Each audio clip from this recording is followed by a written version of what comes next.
kayo pag natutulog ang baby nyo? Ako sobrang worry ako.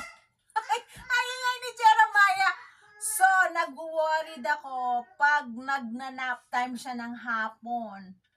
At natutulog kami paggabi. Kasi, nahulog na siya ng isang beses. Hindi naman masyadong mataas tong bed namin. Pero, syempre, kailangan mo siyang bantayan. Pero pag gising siya, syempre hindi ko ito gagamitin. Pag natutulog lang talaga siya.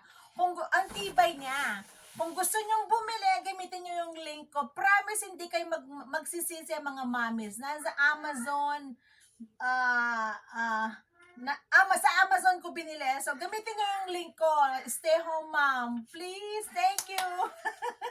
Ayan, dalawa yung binili ko. Thank you. So, papakita ko ng close. Ayan yung close niya. Ayan. Sorry, sira na yung curtain ko doon.